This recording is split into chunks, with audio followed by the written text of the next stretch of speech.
আসলে যে কোনো ভোট একটা সিক্রেট ব্যালটের মাধ্যমে হয় এবং সেখানে কোনো রকম প্রভাবমুক্তভাবেই ভোটারদের তাদের অধিকার প্রয়োগ করতে হয়।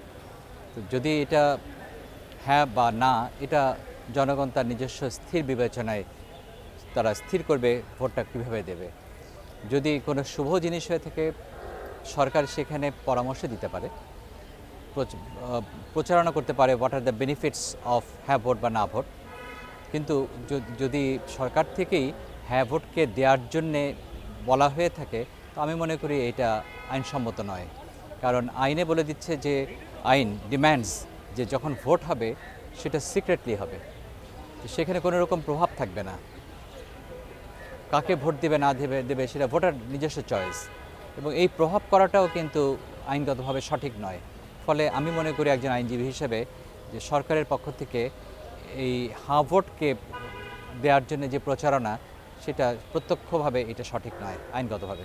সরকার যদি সংস্কার চেয়ে থাকে, সেই সংস্কারের সুফলগুলো বলতে পারে, কিন্তু হাঁ ভোটে ভোট দেওয়াটা সেটা তো প্রত্যক্ষভাবে ভোটকে প্রভাবিত করছে, যেটা সিক্রেট ব্যালটের মাধ্যমে হতে হওয়ার বাঞ্ছনীয়। তো এখন সুফল কী কী, সেই সুফলগুলো বলতে পারে যে what are the benefits of হ্যাঁ ভোট। কিন্তু হ্যাঁ ভোটে ভোট দেন ডাইরেক্টলি, এটা তো প্রভাবিত হয়ে যাচ্ছে। বা না ভোটের কী ক্ষতি হতে পারে সেগুলো বলতে পারে, সেমিনার করতে পারে, সেই ব্যাপারে পদক্ষেপ নিতে পারে, হ্যাঁ ভোটের সুফলগুলো। কিন্তু সরাসরি বলা যে আপনি হ্যাঁ ভোটে ভোট দেন, এটা ভোটারকে প্রভাবিত করার শামিল না। সেটা তারা বলতে পারে, কারণ তারা তো আর সরকারের পক্ষ থেকে বলছে না। সরকার যদি নিজস্ব প্রচারণা করে সেটা একরকম, আর জুলাই যোদ্ধা যদি যারা আছেন তারা তাদের মতো করে বলতেই পারেন। তাদের বলার ক্ষেত্রে তাদের এটা অ্যাপ্রোচটা এটা ঠিক আছে, কিন্তু সরকার থেকে যদি বলা হয় সরাসরিভাবে, যে বা সরকারের কোনো লোকাল অথরিটি তারাও যখন এইভাবে করে সরাসরিভাবে প্রত্যক্ষভাবে যখন বলবে, তখন এটা তো ভোটার প্রভাবিত হবে। হ্যাঁ ভোটই হোক বা না ভোটই হোক, বা যে উদ্দেশ্যই হোক না কেন, কারণ ভোটারের নিজস্ব চয়েস থাকে, সেই চয়েস তারা নিজের এক্সারসাইজ করবে, সেই এক্সারসাইজের মাধ্যমে তারা সিদ্ধান্ত নেবে। কিন্তু সেই সিদ্ধান্তকে যদি প্রভাবিত করা হয় যে আপনি হ্যাঁ ভোটে ভোট দেন, তো সেটা তো আর ভোট হলো না। সরকারিভাবে যে কোনো প্রচারণা ডাইরেক্টলি বা ইনডাইরেক্টলি যা ভোটকে প্রভাবিত করতে পারে, সেখান থেকে সরকারের বিরত থাকা প্রয়োজন। গণভোটের জন্য একটা আইন করা হয়েছে, সেখানে গণভোট নেওয়া হবে হ্যাঁ এবং অথবা না। এই হ্যাঁ এবং না ভোটটা নেওয়া হবে যে জুলাই যে সনদটা আছে সেটা বাস্তবায়িত করা হবে কি হবে না। যদি হ্যাঁ ভোট জয়যুক্ত হয় তাহলে এটা বাস্তবায়িত হবে, আর যদি না জয়যুক্ত হয় তাহলে এই জুলাই সনদ বাস্তবায়িত হবে না, সেজন্য গণভোট। তো এখন সরকার হ্যাঁ ভোটের পক্ষে প্রচারণা চালাচ্ছে, জনগণকে উদ্বুদ্ধ করছে। তো বিভিন্ন মহল থেকে এটার সমালোচনা হচ্ছে, বলছে যে সরকার নিরপেক্ষ থাকা উচিত এবং তারা তাদের নৈতিকভাবে এবং আইনগতভাবে তাদের এই প্রচারণায় অংশগ্রহণ করা উচিত না। কিন্তু আমার কাছে মনে হয় এবং আমি বিশ্বাস করি এবং আইনগতও তাই, যে সরকার এই হ্যাঁ না ভোটটাতে তাদের হায়ের পক্ষেই থাকতে হবে এবং হায়ের প্রচারণা চালাতে হবে। তার দুটো দিক আছে, একটা হলো নৈতিক দিক, আরেকটা হলো আইনগত দিক। আইনগত দিকটা যদি আমি আগে বলি, যে এই সরকার এসছে, ইন্টারিম গভর্নমেন্ট এসে তাদের কয়েকটা সামান্য এজেন্ডার মধ্যে একটা হলো যে সংস্কার, রাষ্ট্র সংস্কার। তো সেই রাষ্ট্র সংস্কার করার উদ্দেশ্যে জনদাবির প্রেক্ষিতে সংস্কারের উদ্দেশ্যে কতগুলো কমিশন করেছে, এই কমিশনগুলো সরকার করেছে।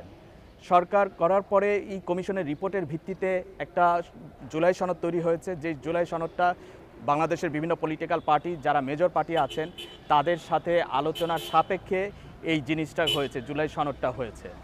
তো সেই জুলাই সনদ হওয়ার পরে আপনি দেখবেন যে this is not only initiated by government, the chief adviser of this government doctor Mohammad Yunus, উনি নিজে এটাকে সাইন করেছেন এবং সেই সিগনেটরি হিসেবে তার একটা দায়িত্ব আছে এই জুলাই সনদ বাস্তবায়ন করার। এবং উনি কেন সাইন করেছেন, কেন এটা করেছেন, যে এটাকে বাস্তবায়ন করার জন্য। যদি বাস্তবায়ন করতে হয় তাহলে তো তাকে হায়ের পক্ষেই থাকতে হবে, হায়ের প্রচারণা চালাতে হবে, মানুষকে বোঝাতে হবে। কারণ জুলাই সনদে 84টার মতো দফা আছে এবং এগুলো অনেকটাই বিট কমপ্লিকেটেড। জনগণকে যদি না বোঝানো হয় যে এই জিনিসগুলো কি, জুলাই সনদের দফাগুলো কি, সেখানে কি চাওয়া হয়েছে, কি পাবেন ওনরা হা যুক্ত হলে সেটা যদি সরকার না বোঝান তাহলে তো জনগণ বুঝতে পারবে না, তাহলে তারা হা দিবে না না দিবে তারা কনফিউজ থাকবে।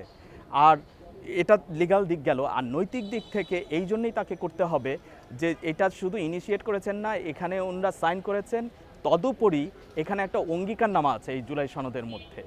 সেই অঙ্গীকারনামাতে বলা আছে যে বাস্তবায়নের জন্য সব ধরনের পদক্ষেপ নিবে যদি হাত জয়যুক্ত হয় এবং বাস্তবায়ন করবে। এবং এই যদি বাস্তবায়নের জন্যই যদি করা হয়, জুলাই সনদ যদি সিগনেচার সাইন করা হয়, তৈরি করা হয় বাস্তবায়নের উদ্দেশ্যে, আইনটা যদি করা হয় বাস্তবায়নের উদ্দেশ্যে, তাহলে তো এই সরকারের নৈতিক দায়িত্বই আছে, কারণ ওনারাই তো করেছেন এটা। সুতরাং তাদেরকে নৈতিকভাবেও জনগণের কাছে যেতে হবে, জনগণকে বোঝাতে হবে যে কেন হাত দিতে হবে। সেহেতু সরকার যে এই প্রচারণাটা চালাচ্ছে, সেই প্রচারণা চালাতে কোনো নৈতিক বাধা আছে বলে আমার কাছে মনে হয় না, আইনগত তো কোনো বাধা নেই। তবে একটা জিনিস হলো যে মাথায় রাখতে হবে যে এখন যে অ্যাডমিনিস্ট্রেশনটা আছে, সরকারি অ্যাডমিনিস্ট্রেশন, সরকারি অফিসাররা, তারা মোরাললেস এবং পুলিশ বিভিন্ন সংস্থা এটা ইলেকশন কমিশনের আন্ডারে চলে গেছে। ইলেকশন কমিশন নিরপেক্ষ থাকতে হবে, যেহেতু তারা এই ইলেকশন কমিশনের আন্ডারে চলে গেছে, এদেরকে ব্যবহার করা অনুচিত হবে। কিন্তু এটাকে ব্যবহার না করে, এদেরকে ব্যবহার না করে বিভিন্নভাবে সরকার প্রচারণা চালাতে পারে। বিভিন্ন মিডিয়া আউটলেট আছে, ইলেকট্রনিক প্রিন্ট মিডিয়া আছে, সেখানে অ্যাড দেওয়া, পাবলিসিটি দেওয়া, টক শোর ব্যবস্থা করা, গণশুনানির ব্যবস্থা করা, এগুলোর মাধ্যমে প্রচারণা চালাতে হবে। এবং এটা উচিত কাজ, এবং এটা আসলে তাদের শুধু করছেন ওনারা তা না, এটার বাধ্যবাধকতাও আছে। কারণ আমি নিজেই যে হাতে ভোট দিব না নাতে ভোট দিব সেটা বোঝার জন্য আমিও তো জানতে চাই সরকারের কাছে যে ওটার মধ্যে ওনারা কী কী রেখেছেন। ওয়েবসাইটে দেয়া আছে, চিফ অ্যাডভাইসারের যে ওয়েবসাইট সেখানে দেওয়া আছে কতগুলো দফা আছে, কিন্তু এগুলোকে তো এক্সপ্লেন করে, ব্যাখ্যা করে সাধারণ জনগণকে, যারা গ্রামের মানুষ আছে, যারা বা ওইভাবে অ্যাকোয়েন্টেড না উইথ লিগাল কমপ্লিকেসিস, তাদেরকে তো বোঝাতে হবে সহজভাবে। সেজন্য এটা সঠিক কাজ করছে বলে আমি মনে করি সরকার যেটা করছে।